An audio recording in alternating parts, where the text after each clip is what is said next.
Paulo e Estevão, pelo Espírito Emmanuel. Psicografia Francisco Cândido Xavier. Segunda parte, capítulo 2, parte 2. O moço tarcense ouvia aquelas palavras mansas e enérgicas com a alma dolorida, mormente no que se referia às perseguições infligidas a Pedro e no capítulo das lembranças de Estevão, às quais o velho amigo tinha a delicadeza de não aludir nominalmente ao verdugo.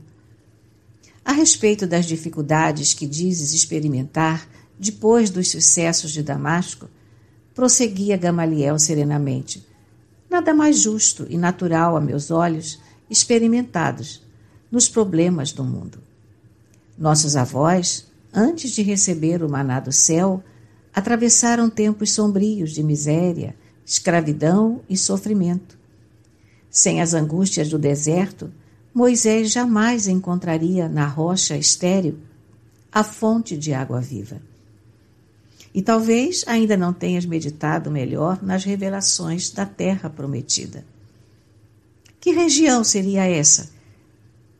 Se guardando a compreensão mais vasta de Deus, descobrimos em todos os pontos do mundo mananciais de sua proteção. Há tamareiras, frondosas e amigas, medrando nos areais ardentes. Essas árvores generosas não transformam o próprio deserto em caminhos abençoados, cheios do pão divino para matar nossa fome? Nas minhas reflexões solitárias, cheguei à conclusão de que a terra prometida pelas divinas revelações é o Evangelho do Cristo Jesus, e a medicação nos sugere comparações mais profundas. Quando nossos ascendentes mais corajosos trabalhavam por conquistar a região privilegiada, numerosas pessoas tentavam desanimar os mais pertinazes, asseverando que o terreno era inóspito, que os ares eram insalubres e portadores de febres mortais, que os habitantes eram intratáveis, devoradores de carne humana. Mas Josué e Caleb, num esforço heróico, penetraram a terra desconhecida, venceram os primeiros obstáculos e voltaram dizendo que dentro da região manavam leite e mel. Não temos aí um símbolo perfeito? A revelação divina deve referir-se a uma região bendita, cujo clima espiritual seja feito de paz e luz. Adaptarmos-nos ao Evangelho é descobrir outro país, cuja grandeza se perde no infinito da alma. A nosso lado permanecem aqueles que tudo fazem por nos desanimar na empresa conquistada. Acusam a lição do Cristo de criminosa e revolucionária. Enxergam no seu exemplo intuitos de desorganização e de morte. Qualificam um apóstolo, como Simão Pedro, de pescador presunçoso e ignorante. Mas pensando naquela estupenda serenidade com que Estevão entregou a alma a Deus, vi nele a figura do companheiro corajoso e digno que voltava das lições do caminho para nos afirmar que na terra do Evangelho há fontes do leite da sabedoria e do mel do amor divino. É preciso, pois, marchar sem repouso e sem contar os obstáculos da viagem. Procuremos a mansão infinita que nos seduz o coração. Gamaliel fizera uma pausa em suas expressões amigas e altamente consoladoras. Saulo estava admirado. Aquelas comparações tão simples, aquelas deduções preciosas do estudo da antiga lei com relação a Jesus, deixavam-no perplexo. A sabedoria do ancião renovava-lhe as forças. Alegas tua estranheza, continuou o venerando amigo, enquanto o jovem o fixava com interesse crescente. Com a mudança de profissão e a falta de dinheiro para as necessidades mais imediatas. Entretanto, Saulo, basta meditar um pouco na realidade dos fatos para que vejas claramente. Um velho como eu está na situação de Moisés, contemplando a terra prometida sem poder alcançá-la.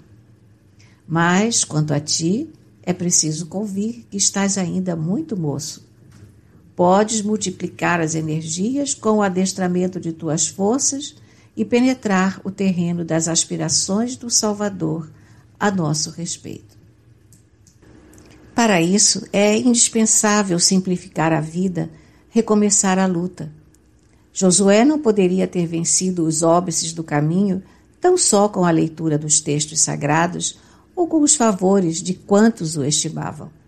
Certamente manipulou instrumentos rudes, aplainou estradas onde havia abismos, à custa de esforços sobre-humanos.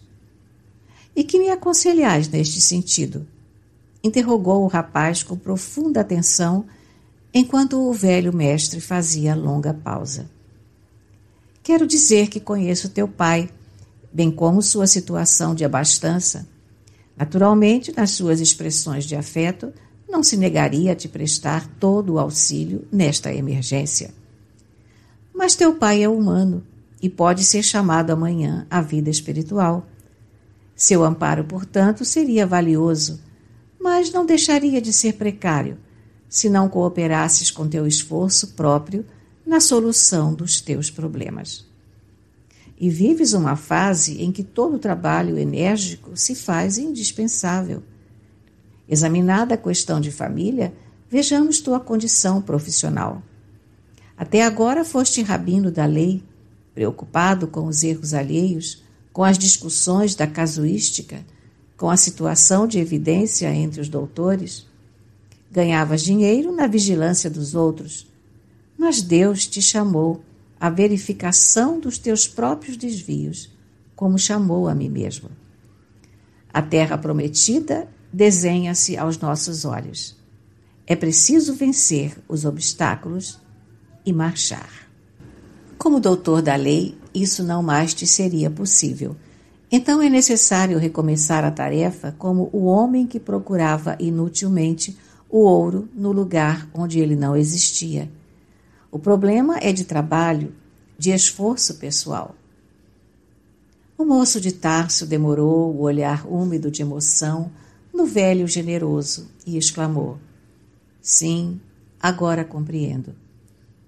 Que aprendeste na infância, antes da posição conquistada? Perguntou o ancião previdente. Consoante os costumes da nossa raça, meu pai mandou-me aprender o ofício de tecelão, como sabeis. Não podias receber das mãos paternas dádiva mais generosa, acrescentou Gamaliel com um sorriso sereno.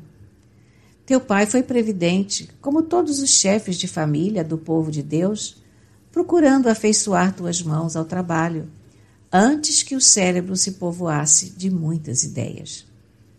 Está escrito que devemos comer o pão com o suor do rosto. O trabalho é o movimento sagrado da vida.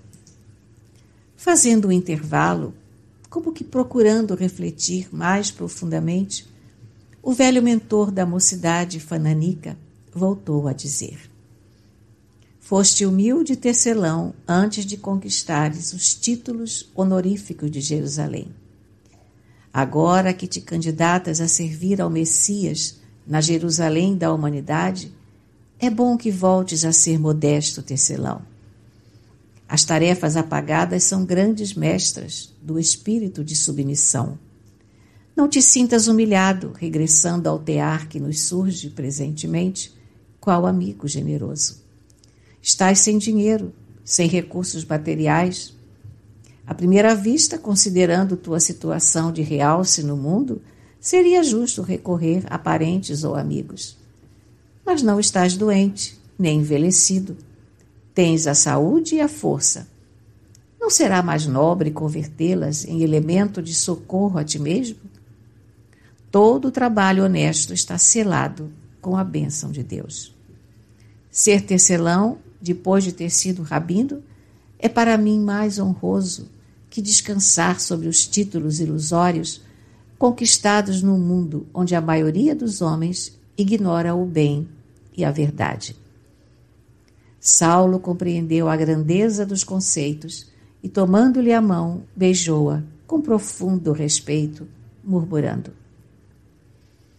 Não esperava de vós senão esta franqueza e esta sinceridade que iluminam meu espírito. Aprenderei de novo o caminho da vida.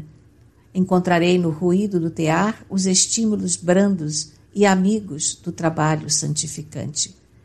Conviverei com os mais desfavorecidos da sorte. Penetrarei mais intimamente nas suas amarguras de cada dia. Em contato com as dores alheias, hei de saber dominar meus próprios impulsos inferiores, tornando-me mais paciente e mais humano. Tomado de grande alegria, o sábio velhinho acariciou-lhe os cabelos, exclamando emocionado: Deus abençoará tuas esperanças. Longo tempo ficaram em silêncio, como desejosos de prolongar indefinidamente aquele instante glorioso de compreensão e harmonia. Foi Saulo quem, denotando no olhar as muitas preocupações íntimas, quebrou o silêncio, dizendo receoso: Pretendo retomar o ofício da primeira idade, mas estou sem dinheiro para a viagem. Se fosse possível, exerceria a profissão aqui mesmo, em Palmira. Falava hesitante, deixando perceber ao venerável amigo a vergonha que experimentava com o fazer-lhe essa confissão. Como não? Obtemperou Gamaliel solícito. Considero que as dificuldades da volta não seriam pequenas. Entretanto, não incluo nos obstáculos os problemas do dinheiro, porque de qualquer forma poderíamos obtê-lo para as despesas mais urgentes. Refiro-me simplesmente aos perigos da situação que passou. Acho justo que regresses a Jerusalém ou a Tarso, plenamente integrado nos teus novos deveres. Toda planta é frágil quando começa a crescer. As tricas do farisaísmo, a falsa ciência dos doutores, as vaidades familiares poderiam abafar a semente gloriosa que Jesus te lançou no coração ardente. O rebento mais promissor não se desenvolverá se o cobrirmos com detritos e lamas. É bom que voltes ao berço, aos nossos companheiros e à família, como árvore frondejante, honrando a dedicação do divino cultivador. Mas que fazer? Tornou Saulo preocupado. O antigo mestre refletiu um instante e esclareceu. Sabes que as zonas do deserto são grandes mercados dos artigos de couro. O serviço de transporte depende inteiramente dos tecelões mais hábeis e dedicados. Assim, o compreendendo, meu irmão, estabeleceu diversas tendas de trabalho nos oásis mais distantes, para atender às necessidades do seu comércio. Conversarei com Ezequias a teu respeito. Não direi que se trata de um grande chefe de Jerusalém que pretende exilar-se por algum tempo, não pelo receio de envergonhar teu nome ou tua origem, mas por julgar útil que proves a humildade e a solidão no teu novo caminho. As considerações convencionais poderiam perturbar-te, agora que necessitas exterminar o homem velho a golpes de sacrifício e disciplina. Compreendo e obedeço em meu próprio benefício, murmurou Saulo com atenção. Aliás, Jesus exemplificou tudo isso, permanecendo em nosso meio sem que o percebêssemos. O moço tarsense pôs-se a meditar na elevação dos alvitres recebidos. Iniciaria uma existência nova. Tomaria o tear com humildade. Alegrava-se ao recordar que o mestre não desdenhara, por sua vez, o banco de carpinteiro. O deserto lhe proporcionaria consolação, trabalho, silêncio. Ganharia não mais o dinheiro fácil da admiração indevida, mas os recursos necessários à existência, com o subido valor dos obstáculos vencidos. Gamaliel tinha razão. Não era lícito rogar o favor dos homens quando Deus lhe havia feito o maior de todos os favores, iluminando-lhe a consciência para sempre.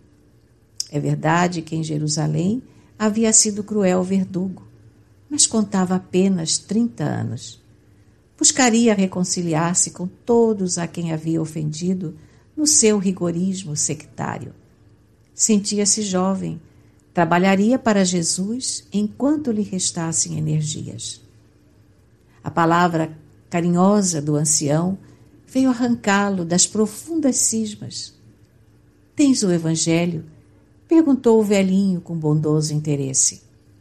Saulo mostrou-lhe a parte fragmentária que trazia, explicando-lhe o trabalho que teve em Damasco para copiá-la dos manuscritos do generoso pregador que lhe curara a cegueira repentina. Gamaliel examinou-a com atenção e, depois de concentrar-se longo tempo, acrescentou: "Tenho uma cópia integral das anotações de Levi, cobrador de impostos em Cafarnaum, que se fez apóstolo do Messias. Lembrança generosa de Simão Pedro, a minha pobre amizade. Presentemente, não necessito mais desses pergaminhos que considero sagrados. Para gravar na memória as lições do Mestre, procurei copiar todos os ensinos, fixando-os na retentiva para sempre. Já possuo 3 exemplares completos do Evangelho, sem a cooperação de escriba algum.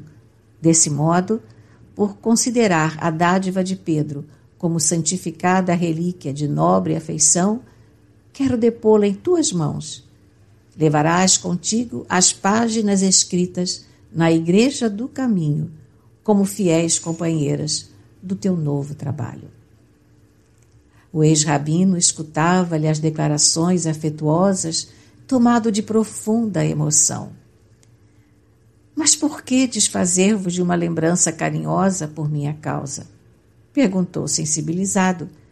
"Ficaria muito contente com uma das cópias feitas por vossas mãos."